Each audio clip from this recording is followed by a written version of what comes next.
Today, we're going to be speaking with Yanis Varoufakis, who is the former finance minister of Greece, professor of economics at the University of Athens, co-founder of the International Grassroots Movement, and also author of several books, including most recently Another Now, Dispatches from an Alternative Present. Great to have you today. I appreciate it. Thank you, David. Thank you. So to start with, the current pandemic, we've seen a number of different aspects of the global economy exposed by the pandemic, including the fragility of supply chains, the fragility of the sort of social welfare apparatus in many different countries when employees get sick and can't come to work. We've seen the world's debt increase significantly. When you think about the last 2 years and the pandemic's effect on the global economy, what are your big concerns and takeaways? Well, there are many changes and disasters at the quantitative level. So things that were already bad got much, much worse. So if you were a precariously employed worker, your life became even more miserable than it was. Within our countries and between our countries, inequalities have skyrocketed. But that's a quantitative effect. We had these problems before, they've been magnified. If you think about it, the crisis which began in Wall Street in 2008 and caused the Fed, the European Central Bank, the central banks of the world to band together and start printing mountain ranges of money in order to support financial sectors. That what happened effectively in the first semester of 2009 under Obama, Gordon Brown in England, and so on, was effectively states, central banks replaced private profit in order to refloat the financial sector. That caused huge inequalities. Those who were in the money markets never had it so good. Those who were not suffered a permanent stagnation. COVID-19 exacerbated that, turbocharged that. But we are now in the process of another major shock to the system, which is a qualitative shock, because between 2009 and 2020, the central banks have been stabilizing the financial markets in the way that I just described, right? Yes. In the way that we're all familiar with. But now they are between a rock and a hard place, the central banks. Why? Because they have zombified states and corporations. So my country, the government of my country is completely zombified. It's totally bankrupt and relies on the Central Bank of Europe to keep printing money, to keep it afloat. To a large extent, you could even say that, to a lesser extent, but to a large extent, about the federal government of the United States. Your debt relies to a very large extent on the Fed's capacity and willingness to continue to roll it over. Same in England, the same thing in Japan to a large extent. But because of the disruption of the supply chains that you mentioned, and the fact that we now have serious cost push inflation, not demand pull, cost push inflation, that is putting them in a damned if they do, damned if they don't situation. Central banks, if they continue to refloat the financial markets, are going to be fueling inflation, which is creating significant political and social problems. If they stop doing that, then corporations and states that rely on this extending and pretending of their debt are going to go under. And this is going to be the qualitative effect that we are going to be remembering in 10, 20 years' time regarding this period, this juncture. So in the United States and in other countries, when you talk about deficit spending, sometimes there's two very different views. You have people on one side who say deficit spending is always bad. You have people on the other side who sometimes say deficit spending doesn't really matter if you never have to pay it back. And sometimes there's a more balanced view, or it sounds balanced, which is deficit spending can be okay if it's on economically stimulative programs that over the long term are good for the economy. Can you talk a little bit about what are the limits of some of these ideas in the context of inflation and the other things that you're talking about here? allow me to start by being a little bit cynical. Please. Nobody is against debt if it finances them. So Right. even very conservative Republicans in 2008, when the bottom fell out of Wall Street, they went straight to the state, to Hank True. Paulson and to George W. Bush, and they said, "Give us money. We don't care where you get it. Borrow it, print it." The very conservatives who were against deficit spending. Okay, cynicism aside. Right. Look, capitalism without debt is like Christianity without hell. It doesn't work. Doesn't work. Yeah. So, of course, the nuanced position that you put forward right at the end is the sensible one. That if you use deficit spending, debt-fueled investment properly, correctly, sensibly, that is the obviously good thing to do. Now, the problem, however, is that it's now 13 years since 2008. And during those 13 years, just by saying this, it concentrates the mind. We've never had so much money floating around in the history of humanity. Never before. Humanity as a whole has been saving 30% of its income. Not so much the Americans and the Greeks, but the Chinese, the world generally, right? Corporations, look at Apple. They've got something like $200 billion saved. I mean, it's insane that a corporation should have savings. Corporations should have debts. They should be borrowing to invest. When Apple has 200 billion, of stash, there's a problem with capitalism. So for 13 years now, we've had all this money slushing around. Okay, it's very inequitably distributed, but humanity, in total, we have all this money. In comparison to the liquidity which is available, we've never had such low levels of investment. So, if you go to Sierra Leone or to Greece, countries that are poor and bankrupt, Sierra Leone more than Greece, but nevertheless, you know what I mean. Yes. Right? I mean, it makes perfect sense. It's not pleasant, but it makes perfect sense that investment is low. But when you look at countries like Germany, which is swimming in money, never in the history of Germany did Germany have so much money. And yet the level of investment in things that they need, like, 5G, renewables, things that they actually need. They still use fax machines in their ministries. This is true. In the United States, infrastructure is dilapidated. You have huge quantities of money, very low levels of investment. And that has been the case now for 13 years. Now, you know what this means? It means that as a species, we failed to make use of available resources in order to generate our capacity to weather storms, economic storms, COVID, climate change, and so on. So now, to start worrying about debt is a bit too little, too late, in a sense. So to those who say, "Oh, but look at the Fed continues to print money and the federal government is running a huge deficit," yeah, but you know what? You were not worried when Wall Street was creating gigantic quantities of private debt before 2008. That blew up the world, in fact, landed us where we are. So let's focus on the one thing that really matters: investment. Investment in things that human beings need. And I'm not talking about SUVs. I'm not talking about more airports. I'm talking about renewable energy. I'm talking about artificial intelligence that can actually help us rather than enslave us.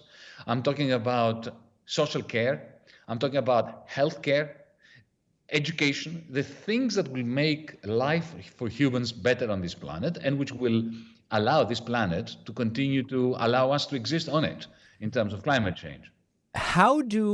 We might not know the answer to this yet, but how do countries where things are really a disaster get out of those situations? And I'll give you, so you mentioned Sierra Leone, you talked about Greece, which you have firsthand experience with.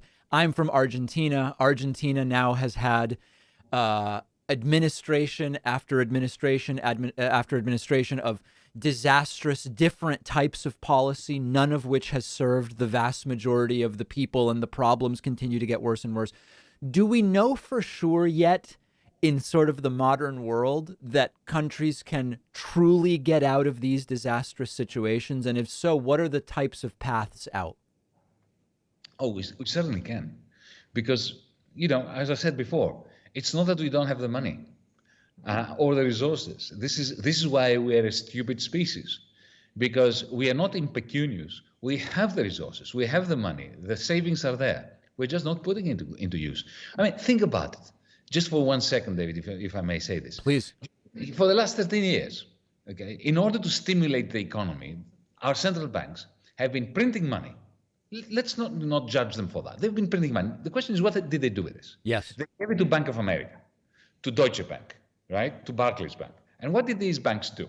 They looked at little people out there, medium-sized businesses, small businesses. They said, no, we're not going to trust them with the money. So they picked up the phone and they called Google, Apple, Volkswagen, Siemens, who already have money sitting there doing nothing. And they said to them, look, we'll give it to you for free. Because the commercial banks got it from the central banks at negative interest rates or next to nothing, right? So Apple said, okay, give it to me. I'm not going to invest it, because if I wanted to invest, I would have invested my own money. So they take the money and they go to the stock exchange and they buy back their own shares. Right. Shares prices go up. This is a complete waste. This is not creating things that humanity needs. So yes, we can get out of it. Countries like the United States, like Germany and so on, should do what Roosevelt did in 1933 with a New Deal. Use public finance in order to press into the service of things humanity needs the existing money. When it comes to countries like Argentina and Greece, well, we have a common fate. We have a debt that we can never repay. Never. I mean, even if God and her angels descend upon the planet, and they cannot repay that debt. It cannot be repaid. Right. So debt that cannot be repaid has to be haircut. Has to be, it's what Wall Street banks do every day. They restructure debt. They cut it. So we need to have debt forgiveness for countries that cannot repay them. Because, even from a selfish perspective of rich countries, the only way they can get some money back of what Argentina or Greece owes them is if there is growth. And there can never be any growth. If you have the hedge funds, you have the New York judges, the International Monetary Fund, pressurizing the government of Argentina to continue to squeeze the people of Argentina, right? It's like beating up a sick cow, expect to get more milk. You're not going to get more milk. The cow will die. Yes. It is a clever strategy.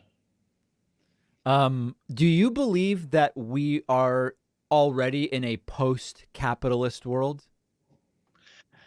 I have been known to say that. Yes, this is what my next book is going to be about. I'm already putting out there this view. Look, I'm a lefty, right? Let's, for full disclosure. Yes. Lefty. We lefties were brought to this world thinking in infinite stupidity that we came here to overthrow capitalism and to replace it by socialism. And to our consternation, we discovered, or I'm discovering now, that capitalism did it itself. It overthrew itself. And now we have something which is much closer to feudalism.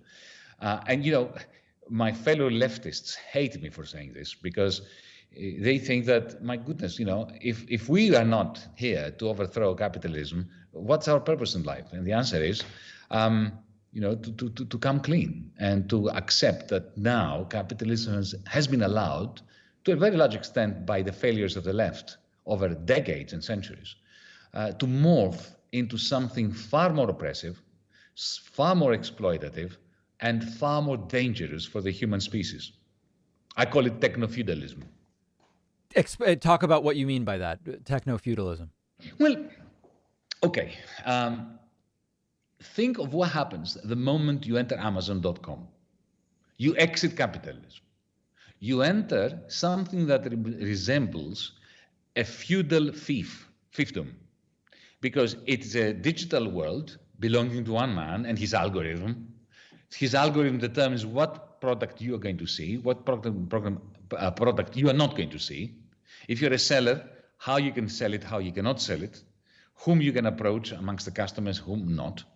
Imagine, it is a little bit like walking outside your building now and discovering that the city in which you are every single building belongs to one person. The air belongs to that person. The pavement belongs to the person. And that person also has the capacity to turn your head to ensure that you see what he wants you to see. That's not capitalism. It's not even monopoly capitalism. It is a digital feudalism, a techno feudalism. And if you think that already, going back to what we were saying earlier, central bank money has replaced private profits. So profits have been replaced by central bank money, and markets are being in the process of being replaced by digital platforms. If you take profit and markets out of capitalism, you don't have capitalism. You have something I'd call techno feudalism. So there are lefties like me who do not see the overthrow of capitalism and replacement with socialism as the goal, but rather this sort of intermediate step of social democracy in the Northern European mode or model. Do you see that as an even plausible path forward? I hate to say this, but David, this is dead. In the water, it's finished. It's just not going to happen. No, it can't happen. Why? Because social democracy worked while capitalism was in rude health. The social democrats that you are referring to in Europe, people like Willy Brandt, the Chancellor of Germany, a wonderful man, Olof Palme in Sweden, Bruno Kreisky in Austria. Yes. The Labour Party in the 60s and 70s in Britain. What these social democratic parties and Labour parties did was to say, okay, we're not going to change capitalism like your good self. We're not going to overthrow capitalism, but we're going to civilize it. We're going to be elected, and we will play the role of referee between workers and capitalists. And this is what they did. They intervened in industrial disputes. They sat down the industrial captains, the captains of industry, and the trade unionists, and they cut a deal. And they said, okay, wages will go up by a certain amount, not too much, not too little. A part of the profits of industry is going to be used to fund Medicare or Medicaid or the health service in Britain and so on, pensions and so on, right? Sounds pretty good. Yeah, but except it's finished. It's over. The reason is, if you think about it, look at the SPD, the Social Democratic Party in Germany. Look at the Social Democratic Party in Sweden, the Labour Party in Britain. They all moved away from this. Why? Because since the end of Bretton Woods and the Nixon shock in 1971, power has shifted away from industry to the banking sector. Value creation has been shifted away from the world of producing real things to the world of producing fictitious capital. In the City of London and so on. The Social Democrats that you admire, and I used to admire as well, once upon a time, much older than you, the Social Democrats, or their successors, people who took over from Willy Brandt, from Bruno Kreisky and so on, realized that the game had shifted from industry, from the factory to the bank, to the City of London, to the Frankfurt banks, to Wall Street. And it was much easier if they wanted to continue to fund Medicare, pensions, the welfare state, to cut a deal with the bankers. The bankers had been released from their shackles, from their New Deal shackles by the Nixon shock and by Thatcher in Europe. And the deal was this. Social Democrats like Tony Blair, for instance, like the governments of François Mitterrand in France, like a socialist government here in Greece, by PASOK, Andreas Papandreou. The deal they cut with the bankers was this. We will turn a blind eye, you can do whatever you want, and you will give us a few crumbs off your table to fund the welfare state. And that worked. Because those crumbs, I mean, the bankers were making so much money during the good times, before 2008, that the crumbs off their table were enough to fund the welfare state in Europe. But then in 2008, the banks went bankrupt, because all those bets that they were allowed to take out collapsed. And we ended up, the weakest of citizens ended up bailing out the bankers. At that point, social democracy was finished. It was kaput. Why? Because they didn't have the leaders of those parties. They didn't have either the analytical capacity or the moral authority to say to the bankers, you know what? You blew up your banks. we're going to save the banks because we need banks, but we're not going to save you. So they kept them in power. And they shifted their losses onto the shoulders of the weakest workers, taxpayers. At that point, you have the demise of social democracy. So let me make sure, Yanis, that I understand correctly, because this is an important distinction. A social democracy based on industry and workers who produce things can work. But Yes. once the economy shifts to be one of, as you pointed out earlier, techno feudalism and banking and financial instruments as profit generating elements, social democracy can't rest on top of that. Exactly. You put it beautifully. So if you, whether you're Elizabeth Warren or Bernie Sanders or you or me, if the four of us were given the government of the United States of America today, it would be almost impossible to create a functioning social democracy without attacking the very foundations of what I call techno feudalism.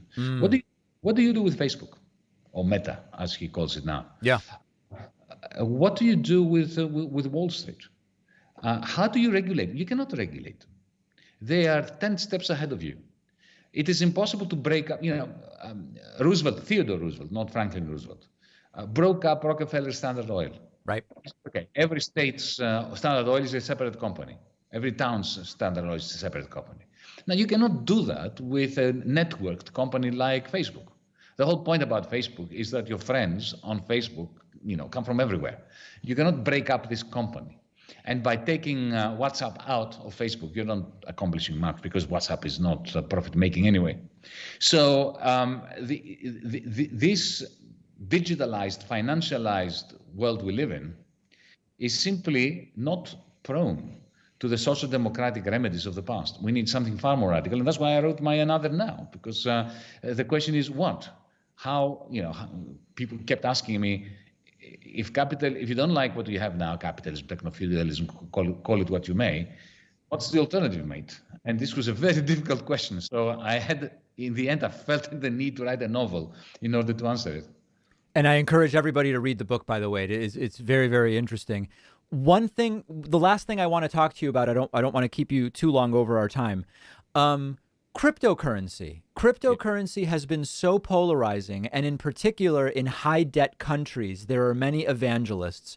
You have people feel very strongly one way or the other. My view has been, it's been around long enough that I am going to put 3 to 4% of my assets in it, knowing it is speculative, and we will see what happens. I don't have a particularly one side or the other view. I just think it's here, and I want a little bit of exposure to it at the personal financial level. What do you think about the rise of cryptocurrency? When Bitcoin came out, when Nakamoto published his famous paper, I pored over it. I studied it for quite a few weeks, and I found it fascinating. I found it ingenious. But in an interview I gave to Wire magazine, I said that it is a fantastic solution to a problem we have not discovered yet.